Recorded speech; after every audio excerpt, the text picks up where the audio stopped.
Assalamualaikum warahmatullahi wabarakatuh. Perkenalkan, nama saya Eliza Zalsabila, mahasiswi UIN Syarif Hidayatullah Jakarta dari jurusan Pendidikan Guru Madrasah Ibtidaiyah. Pada kesempatan kali ini saya akan menampilkan video integrasi Islam dan Kesehatan sebagai pemenuhan tugas akhir mata kuliah Islam dan Ilmu Pengetahuan. Kesehatan merupakan aspek terpenting dalam kehidupan. Kesehatan dapat diartikan sebagai kondisi fisik, mental, dan juga sosial yang terbebas dari gangguan penyakit, sehingga memungkinkan setiap orang dapat menjalankan hidup secara produktif dan optimal. Selama lebih dari 30 tahun terakhir, kecenderungan berat badan meningkat 3 kali lipat. Meningkatnya angka overweight dan obesitas secara global di seluruh dunia saat ini dianggap sebagai akibat dari beberapa faktor, antara lain peningkatan dalam konsumsi makanan padat energi, tinggi lemak, dan gula, namun rendah dalam kandungan vitamin, mineral, dan mikronutrien lain. Selain itu, hal tersebut diakibatkan adanya suatu tren penurunan aktivitas fisik yang disebabkan oleh gaya hidup, pekerjaan, perubahan model transportasi, dan peningkatan urbanisasi. Overweight atau obesitas yang dibiarkan memiliki dampak kesehatan yang cukup serius. Risiko menderita penyakit generatif akan meningkat secara progresif, seiring dengan peningkatan indeks massa tubuh atau IMT.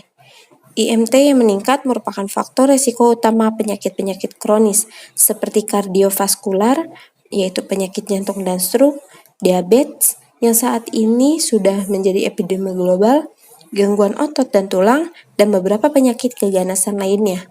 Menurut data WHO, 70% kematian disebabkan oleh berbagai penyakit, diantaranya jantung, diabetes, stroke, dan kanker. Saat ini kita akan membahas mengenai pola hidup dalam perspektif Islam, menyembuhkan kolesterol dan diabetes. Diriwayatkan oleh Imam Muslim an Jabir ibni Abdullah likulli da'in fa idza asaba dawa adda'a baro'a biidnillahi azza wa jalla. Artinya, setiap penyakit pasti memiliki obat. Bila sebuah obat sesuai dengan penyakitnya, maka dia akan sembuh dengan seizin Allah Subhanahu wa taala. Hadis riwayat Muslim. Diriwayatkan pula oleh Imam Bukhari dan Muslim, ma anzalallahu da'an illa anzalalahu syafa'an. Tidaklah Allah turunkan penyakit kecuali Allah turunkan pula obatnya. Hadis riwayat Muslim. Hadis di atas menjelaskan bahwa sesungguhnya kenyataan atau teori adanya penyakit yang tidak ada obatnya atau tidak bisa disembuhkan bertentangan dengan ajaran atau akidah Islam. Karena sejak 15 abad silam Rasulullah Shallallahu Alaihi Wasallam menegaskan bahwa setiap penyakit ada obatnya dan bisa disembuhkan atas izin Allah Subhanahu Wa Taala, kecuali dua, yaitu penuaan dan kematian. Sedangkan ragam obatnya sendiri sudah disediakan, sudah diciptakan oleh Sang Maha Kuasa, oleh Sang Maha Penyembuh Allah Subhanahu Wa Taala.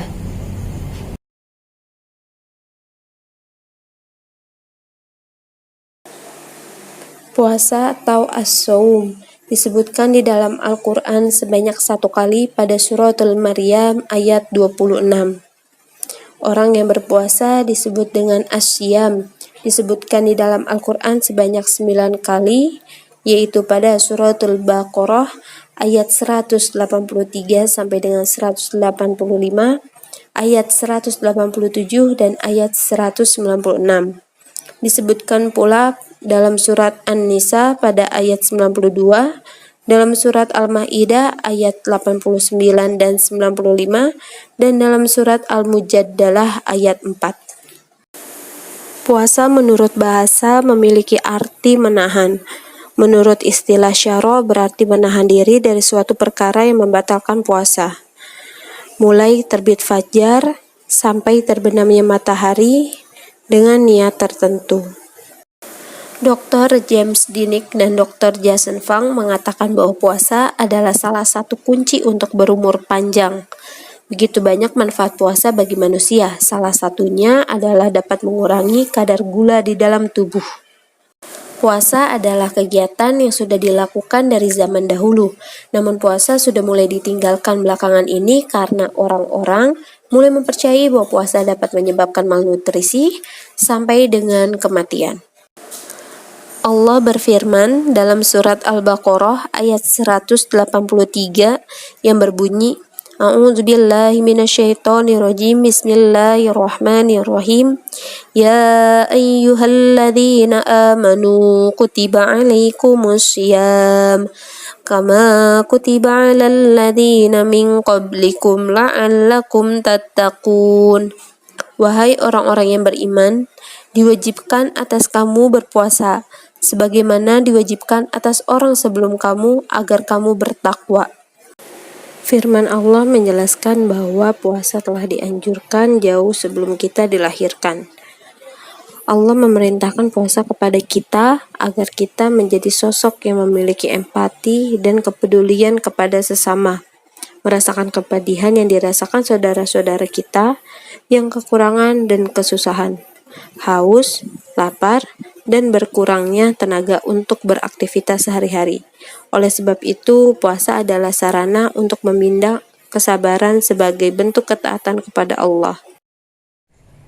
Malnutrisi yang disebut dengan wasting adalah situasi di mana manusia memiliki simpanan lemak dalam tubuh yang tidak memadai, sehingga tubuh dipaksa untuk membakar jaringan fungsional agar terpenuhinya kebutuhan energi yang diperlukan oleh tubuh.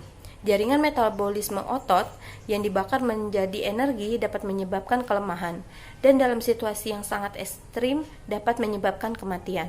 Sedangkan fasting atau berpuasa adalah periode lama tanpa makan. Di mana tubuh itu membakar sebagian besar lemak dengan beberapa memecahkan protein, sehingga tidak mengancam jiwa bahkan jika dilanjutkan selama berbulan-bulan. Dalam sebuah studi pada tahun 2010, dengan puasa alternatif, pasien dapat kehilangan massa lemak yang signifikan tanpa perubahan massa non-lemak. Puasa alternatif memiliki jadwal, di mana pasien makan dengan jadwal normal pada hari-hari pemberian makan dan pada hari alternatif mereka berpuasa. Dari penelitian ini terdapat manfaat puasa, yaitu pengurangan kolesterol, trigliserida, dan lingkar pinggang yang bersamaan dengan penurunan berat badan. Puasa 4 kali lebih baik dalam mempertahankan massa tanpa lemak, serta 2 kali lipat kehilangan jauh lebih banyak lemak visceral yang lebih berbahaya. Puasa intermittent atau puasa alternatif ini memiliki konsep yang sama di dalam Islam dengan puasa Daud, di mana sistemnya sehari berpuasa dan sehari tidak.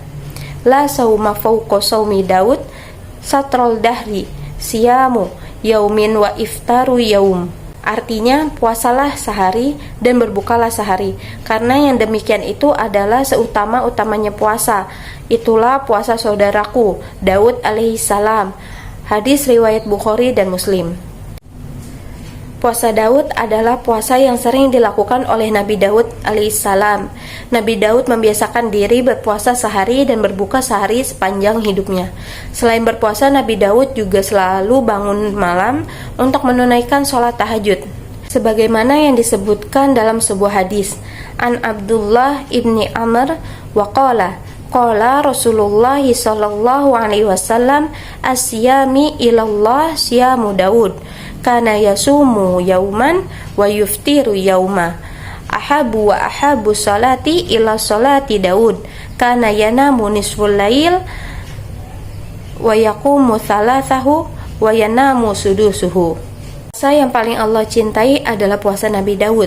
Dia berpuasa 1 hari dan berbuka 1 hari. Dan sholat yang paling dicintai oleh Allah adalah sholatnya Nabi Daud. Dia tidur hingga pertengahan malam, lalu mendirikan sholat pada 1/3 malam dan tidur kembali pada 1/6 malamnya. Saat makan, kadar insulin akan naik dan memerintahkan tubuh untuk menyimpan sebagian energi dari makanan yang masuk. Glukosa dari karbohidrat dirangkai menjadi rantai panjang yang disebut dengan glikogen yang disimpan di hati. Ketika memakan protein, tubuh memecah dan menyerap komponen asam amino.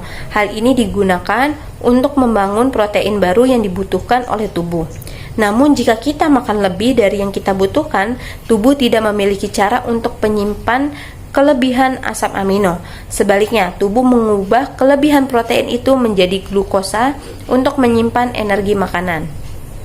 Sistem ini dapat dianalogikan dengan cara menggunakan lemari es sebagai glikogen dan freezer sebagai sistem lemak tubuh. Terdapat dua cara ketika kita ingin menyimpan kelebihan makanan dalam lemari es. Pertama, kita dapat menyimpan makanan dalam lemari es dengan memasukkan dan mengeluarkan makanan dengan mudah. Namun, lemari es memiliki kapasitas terbatas. Lalu bagaimana caranya? Ketika kita masih memiliki kelebihan makanan, kita bisa menggunakan cara yang kedua, yaitu kita bisa membekukan makanan. Tentunya membekukan makanan di dalam freezer lebih sulit karena harus mengemas dengan benar sebelum membekukannya. Namun freezer tidak memiliki kapasitas penyimpanan. Kita dapat dengan mudah menambahkan freezer lain di ruangan bawah tanah di rumah kita. Seperti itulah analogi sistem penyimpanan dalam tubuh kita. Ketika kita makan dengan cukup, tubuh akan dengan mudah memproses dan mengeluarkannya. Namun saat kita makan terlalu banyak, secara berlebihan, tubuh akan menyimpan dan membekukannya. Namun selama puasa, proses penyimpanan berbalik arah. Saat berpuasa, kadar insulin di dalam tubuh akan turun, dan penurunan ini adalah sinyal bahwa tubuh harus memulai menggunakan sebagian energi makanan yang disimpan untuk digunakan sebagai sumber daya pada tubuh. Dalam Islam sendiri, melaksanakan puasa Daud merupakan bentuk ibadah sunnah yang paling optimal. Maksud dari optimal ini adalah ibadah paling cukup dan tidak berlebihan. Allah tidak menyukai hambanya yang selalu berlebih-lebihan atau dalam istilah lainnya bersifat gulu. Pasalnya, sifat ini termasuk bagian dari sifat yang tercela dan melampaui batas. Begitupun dengan masalah ibadah, tidak dianjurkan jika dilakukan secara terus-menerus dan terlalu berlebihan, karena bisa membuat diri lalai dari tanggung jawab dan kewajiban lainnya. Meskipun seseorang bisa melaksanakan puasa setiap harinya, namun itu tidak dianjurkan karena terlalu berlebihan. Itulah mengapa puasa Daudlah yang menjadi puasa sunnah paling utama dan paling dianjurkan sesuai petunjuk Rasulullah SAW.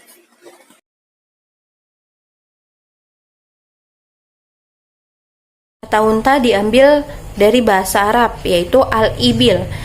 Unta sendiri terbagi ke dalam dua jenis, yaitu ada unta Arab dengan punuk tunggal dan unta bakteria dengan punuk ganda. Unta Arab memiliki tingkat kecerdasan yang tinggi. Dari Anas radhiyallahu an berkata, sekelompok orang datang dari suku Uki atau Urainah. Lalu mereka merasa tidak nyaman di Madinah hingga mereka merasa sakit. Kemudian Nabi Muhammad SAW menyuruh mereka untuk mendatangi unta dan meminum air kencing dan susunya. Lalu mereka pergi menuju kandang unta. Ketika sudah sembuh, mereka membunuh penggembala unta Nabi Muhammad SAW dan membawa kabur unta-unta tersebut. Kemudian kabar tersebut datang kepada Nabi Muhammad. Menjelang siang, lalu beliau mengutus orang untuk menelusuri jejak mereka. Ketika matahari sudah meninggi, utusan tersebut datang membawa mereka. Kemudian Nabi Muhammad SAW memerintahkan untuk memotong tangannya dan kaki mereka, mencongkel mata mereka, lalu mereka dibuang di padang pasir yang panas. Mereka meminta minum namun tidak diberi minum. Hadis riwayat Al-Bukhari. Menurut penelitian, ketika unta terkena salah satu penyakit, maka ia akan memakan tumbuh-tumbuhan tertentu sesuai dengan penyakitnya. Hal ini dilakukan unta untuk menyembuhkan penyakitnya.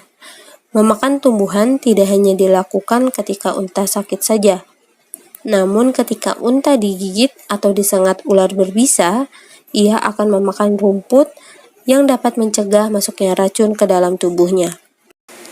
Ada hal menakjubkan lainnya dari unta, yaitu Jika daging unta diletakkan di tempat tertentu, maka ia berfungsi sebagai alat pengusir ular berbisa. Penelitian secara ilmiah terhadap air kencing unta di Fakultas Pertanian Universitas Kuwait pada tahun 1988.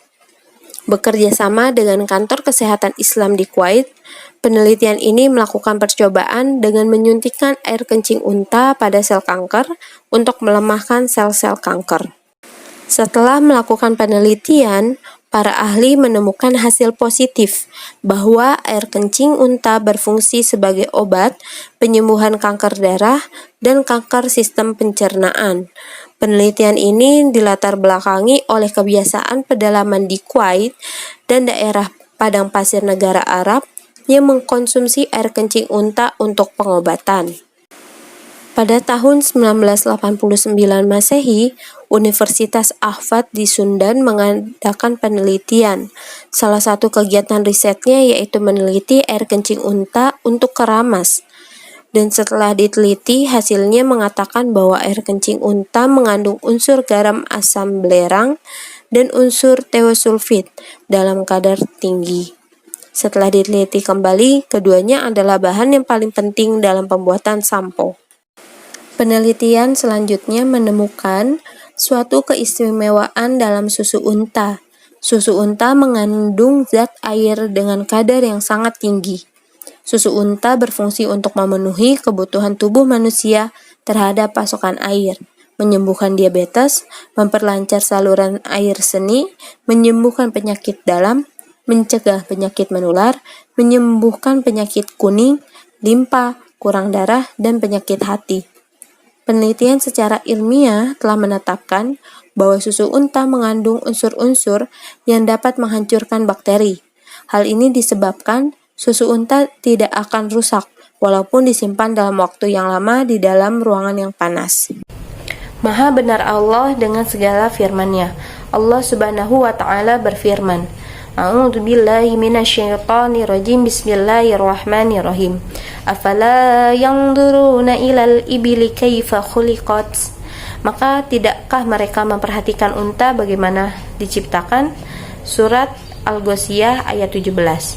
Maha suci Allah yang telah mengarahkan pandangan para penduduk pedalaman yang tinggal di padang pasir tandus terhadap kerajaan dan keagungan ciptaan Allah Subhanahu wa taala, sehingga para ilmuwan bisa berpikir keras dan menganalisis secara mendalam terhadap penciptaan hewan unta. Walaupun tubuh unta itu sangat besar, tapi sebenarnya ia diciptakan untuk memberikan manfaat bagi manusia. Maka Maha suci Allah yang Maha Agung.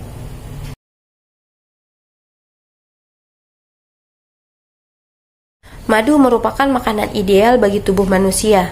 Madu memiliki banyak sekali manfaat bagi manusia, seperti firman Allah dalam Al-Quran surat An-Nahl ayat 68 sampai dengan 69. A'udzu billahi minasyaitonir rajim. Bismillahirrahmanirrahim. Wa auha rabbuka ilan nahli an ittakhidhi minal jibali buyutaw wa minasy syajari wa mimma ya'rishun. Thumma kuli min kulli thamarati fasluki subula rabbiki dhulula yakhruju min butuniha syarabun mukhtalifun alwanuh fihi shifaa'un linnas. Inna fi dzalika laayatul liqaumi yatafakkarun. Artinya, dan Tuhanmu mengilhamkan kepada lembah, buatlah sarang di gunung-gunung, di pohon-pohon kayu, dan di tempat-tempat yang dibikin oleh manusia. Kemudian makanlah dari segala macam buah-buahan, lalu tempuhlah jalan Tuhanmu yang telah dimudahkan bagimu. Dari perut lebah itu keluar minuman, yaitu madu yang bermacam-macam warnanya. Di dalamnya terdapat obat yang menyembuhkan bagi manusia. Sungguh, pada yang demikian itu benar-benar terdapat tanda kebesaran Allah bagi orang yang berfikir. Seperti yang dijelaskan dalam firman Allah, bahwa madu terdapat obat yang dapat menyembuhkan manusia. Madu merupakan makanan yang memiliki efek alkali yang berfungsi menyegarkan dan menghaluskan alat pencernaan. serta menetralisir zat asam yang disebabkan oleh makanan. Madu mengandung zat antibakteria yang bisa melindungi gigi dari kekurangan kalsium, sehingga tidak keropos, berbeda dengan gula lainnya yang memisah sisanya melalui bakteri, sehingga menimbulkan keasaman, seperti susu yang menyerap kalsium dari gigi secara perlahan. Ibnu Abbas meriwayatkan bahwa Rasulullah Shallallahu Alaihi Wasallam bersabda, pengobatan bisa dilakukan dengan 3 cara, yaitu meminum madu, irisan bekam, dan stempel besi panas. Dan saya melarang umatku dari menempel dengan besi panas. Dr. Remy Chauvin berpendapat bahwa fruktus yang kadarnya banyak terkandung di dalam madu lebih memudahkan pengeluaran air seni daripada glukosa, dan madu lebih baik daripada keduanya karena terdapat minyak burung dan zat pewarna nabati yang mengandung zat istimewa vitamin di dalamnya. Dr. Sachs yang mendukung pendapat Dr. Remy mengatakan bahwa memberi minum madu pada pasien diabetes dengan kadar 100 gram lalu 50 gram setiap hari akan berdampak positif dan dapat menghilangkan kekeruhan pada air seni dan bakteri dalam tubuh. Pada tahun 1915, Dr. David Duff menerbitkan hasil penelitiannya tentang penggunaan madu untuk penderita diabetes. Menurutnya, penggunaan madu sangat baik dalam beberapa kondisi. Di antaranya, yang pertama sebagai pemanis yang tidak berbahaya. Yang kedua, sebagai bahan makanan tambahan bagi pasien, karena setelah makan madu, rasa lapar akan hilang dan tidak akan tergiur mengkonsumsi makanan manis-manis yang merupakan pantangan bagi pasien. Yang ketiga, sebagai zat gula, madu tidak bertambah, bahkan sebaliknya berkurang dengan mengeluarkan gula tebu dan membuangnya. Hal ini sudah bisa dijelaskan secara ilmiah setelah ditemukan hormon mirip insulin dalam susunan zat kimia dalam madu. Dr. Luck yang bekerja dalam bidang enzim di Ottawa, Kanada, juga menjelaskan bahwa sebagian enzim anti gula yang tidak menimbulkan penyakit pada manusia masih tetap hidup di dalam madu. Madu tidak digunakan baru-baru ini saja. Sejak masa Rasulullah SAW, madu sudah digunakan, bahkan dianjurkan oleh Rasulullah. Anna rajulan atan nabiyya sallallahu alaihi wasallam. Ada seseorang menghadap kepada Nabi Muhammad Shallallahu Alaihi Wasallam. Faqala, ia berkata, akhi yashtaki batnahu, saudaraku mengeluhkan sakit pada perutnya. Faqala, maka berkata Nabi Muhammad Shallallahu Alaihi Wasallam, isqihi asalan, minumkan ia madu. Summa atahu thaniyah, kemudian datang untuk kedua kalinya, seseorang itu mengeluhkan hal yang sama. Faqala, maka Nabi Muhammad Shallallahu Alaihi Wasallam berkata, isqihi asalan, minumkanlah ia madu. Summa atahu thalithah, datang untuk ketiga kalinya pemuda itu. Faqala, maka Nabi berkata, isqihi asalan, minumkanlah dia madu. Summa atahu, kembali lagi pria tersebut datang kepada Nabi. Faqala, ia berkata, fa'altu, aku sudah melakukan apa yang kau perintahkan ya Nabi. Faqala, maka Nabi bersabda, sadaqallahu wa kadzaba batnu isqihi asalan. Allah maha benar dan perut saudaramu itu dusta, minumkan ia madu. Fasaqahu, maka ia meminumkannya lagi. Fabaro'ah, maka saudaranya pun sembuh. Hadis riwayat Bukhari dan Muslim. Dalam sebuah hadis, orang yang beriman diumpamakan seperti lebah. Masalul mu'min, masalun nahlah. La ta'kulu illa thayyibah wa la tad'u illa thayyibah. Perumpamaan seorang mukmin bagaikan lebah, ia tidak makan kecuali yang baik dan ia tidak memberi kecuali yang baik. Hadis riwayat Tirmizi dan Ibnu Majah. Pertama, seorang mukmin harus selektif dalam menerima sesuatu, entah itu berupa pemikiran, budaya, sampai makanan. Ia hanya akan menerima yang baik saja. Standar yang digunakan adalah Al-Quran dan As-Sunnah. Yang kedua, seorang mukmin tidak memberikan sesuatu kepada lainnya kecuali yang baik. Seorang mukmin dilarang menjadi biang kesusahan bagi orang lain. Ia harus tampil menjadi solusi bagi kesusahan orang lain.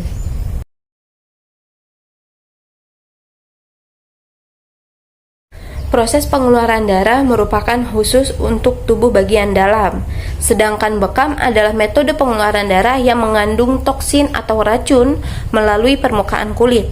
Bekam lebih banyak memberikan manfaat dari sekedar proses pengeluaran darah, karena yang dikeluarkan darah adalah darah kental, mengandung toksin atau racun dan keluar melalui permukaan kulit bagian dalam. Para ahli kedokteran menyatakan bahwa negara beriklim panas, bekam lebih bermanfaat dan lebih utama daripada proses pengeluaran darah. Ketika Rasulullah Shallallahu Alaihi Wasallam hadir dengan membawa syariat Islam, bekam sudah menjadi tradisi pengobatan pada bangsa Arab. Sebagai pengobatan peninggalan nenek moyang, para sahabat khawatir bahwa bekam termasuk pengobatan yang dilarang dalam Islam. Tetapi Rasulullah Shallallahu Alaihi Wasallam tidak melarangnya. Justru beliau menyampaikan bahwa di antara pengobatan-pengobatan yang ada pada saat itu, bekam adalah yang paling utama dan Rasulullah Shallallahu Alaihi Wasallam merekomendasikan umatnya agar berbekam. Rasulullah pernah bersabda, sebaik-baiknya hari ketika kamu melakukan bekam adalah tanggal 17, 19, dan 21. Bekam adalah salah satu pengobatan yang dianjurkan oleh Rasulullah. Pakar hukum berkata, Rasulullah menyuruh berbekam bukan di awal bulan, karena pencampuran darah belum bergejolak dan meninggi. Juga bukan di akhir bulan, karena campuran itu telah berkurang. Akan tetapi beliau menyuruh berbekam di pertengahan bulan, ketika terjadi percampuran antara gejolak yang meningkat dalam tubuh.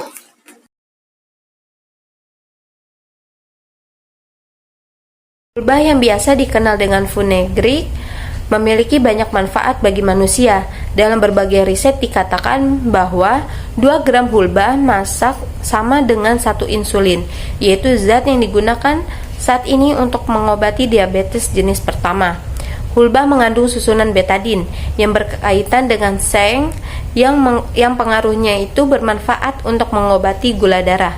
Hal ini merupakan subsidi penambahan asam amino dan sulfur di dalam zatnya. Zat-zat ini membantu perpindahan susunan betadin pada artefak pankreas menuju insulin yang efektif. Rasulullah Shallallahu Alaihi Wasallam pernah bersabda, jika umatku tahu apa yang terdapat di dalam hulbah, maka ia akan membelinya walaupun harganya setara dengan emas. Hulbah mengandung zat-zat yang terdapat pada usus besar, juga mengandung zat desgenin, mengandung zat trimetilamin, serta ekstrak air hulbah dapat menambah produksi air susu pada ibu.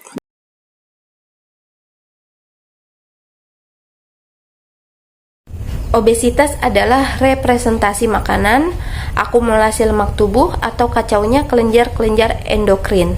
Faktor keturunan tidak berpengaruh besar dalam kegemukan.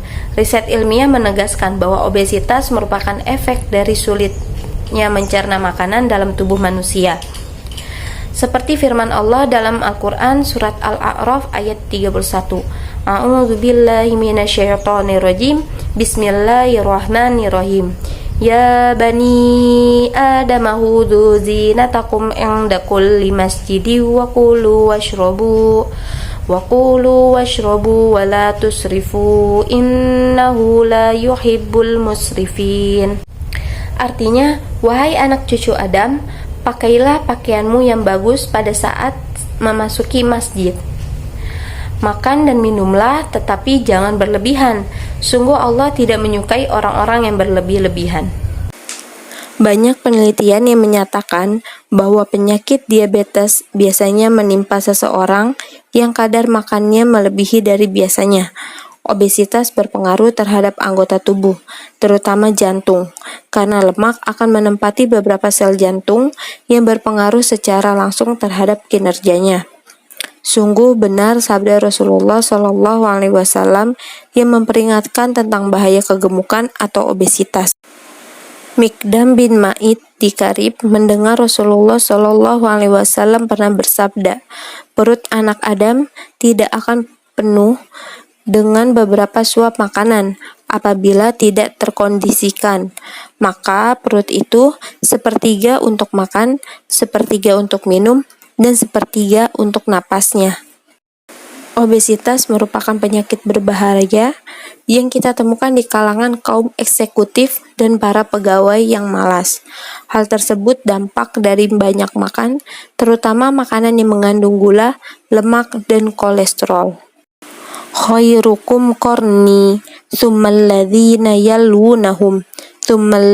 yalunahum inna ba'dakum qauman yakhununa wa la yu'tamanun wa yashhaduna wa la yustashhadun wa yanziruna wa la yafun wa yadhaharu fihi musiman.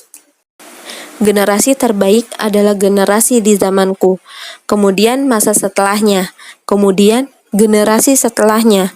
Sesungguhnya pada masa yang akan datang ada kaum yang suka berkhianat dan tidak bisa dipercaya. Mereka bersaksi sebelum diminta kesaksiannya, bernazar tapi tidak melaksanakannya, dan nampak pada mereka kegemukan. Hadis riwayat Bukhari dan Muslim.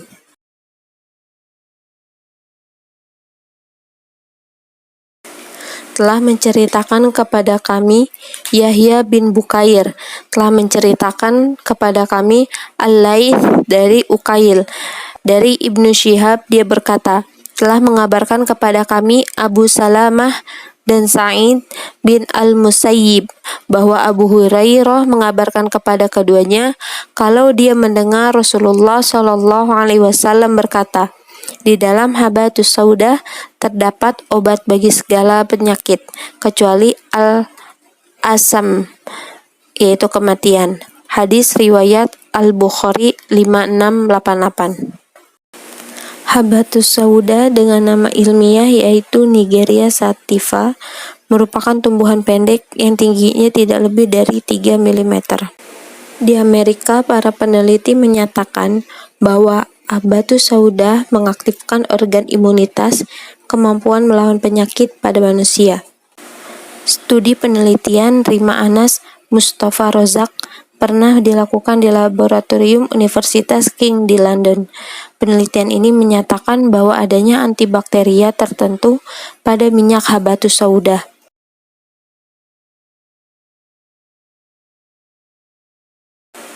Allah berfirman dalam Al-Quran, Surat Al-Insan ayat 17. A'udzubillahi minasyaitonirrajim. Bismillahirrahmanirrahim. Wa yusqawna fiha ka'san kana mizajuha zanjabila. Dan di sana mereka diberi segelas minuman bercampur jahe. Jahe adalah rimpang tanaman yang dikonsumsi sebagai makanan, obat, atau bumbu rempah-rempah. Saat ini jahe termasuk rempah-rempah yang paling banyak dibudidayakan di seluruh dunia. Jahe paling baik dikonsumsi sedikit demi sedikit dalam beberapa hari berturut-turut, selama itu diperlukan. Konsumsi di pagi hari dan sebelum makan dapat merangsang pencernaan. Pada sore hari, di cuaca dingin, bisa menghangatkan dan melindungi dari flu. Jahe juga banyak diminum oleh perempuan setelah keguguran atau operasi perut untuk meningkatkan penyembuhan rahim. Jahe menjadi salah satu tanaman herbal yang bermanfaat bagi kesehatan, termasuk mengontrol kadar kolesterol dalam tubuh. Jahe mengaktifkan enzim yang meningkatkan penggunaan kolesterol dan menurunkannya.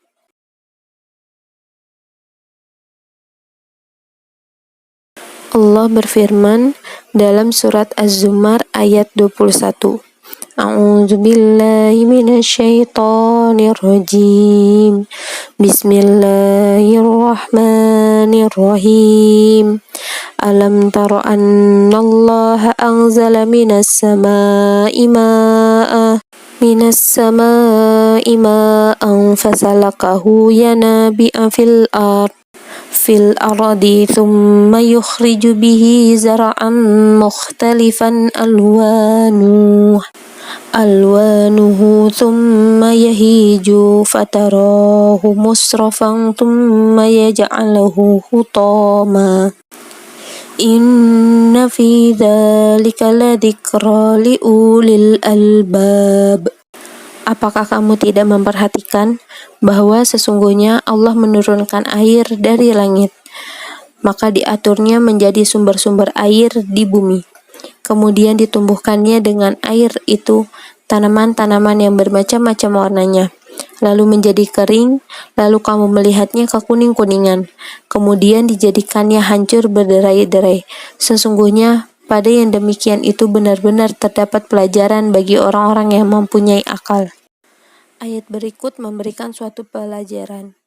Ketika Allah menciptakan tumbuhan yang bermacam-macam warnanya, kemudian menjadi kering dan hancur atau berderai-derai. Hal itu tersebut ada penyebabnya. Salah satunya adalah jamur, yang mana jamur tersebut akan menjadi manfaat bagi orang yang mengetahui. Terdapat 3 spesies jamur yang telah memperlihatkan potensi kesehatan secara fenomenal, yaitu mitek, shiitake, dan reishi. Jamur obat ini telah teruji berperan dalam meningkatkan kesehatan jantung, menurunkan risiko kanker, meningkatkan fungsi kekebalan tubuh, menangkal virus, membantu keseimbangan kadar gula darah, dan membantu mekanisme detoksifikasi pada tubuh. Beberapa jamur mampu menghasilkan zat penghambat kolesterol yang dikenal dengan nama asam zaragozik. Sekian video dari saya. Wassalamualaikum warahmatullahi wabarakatuh.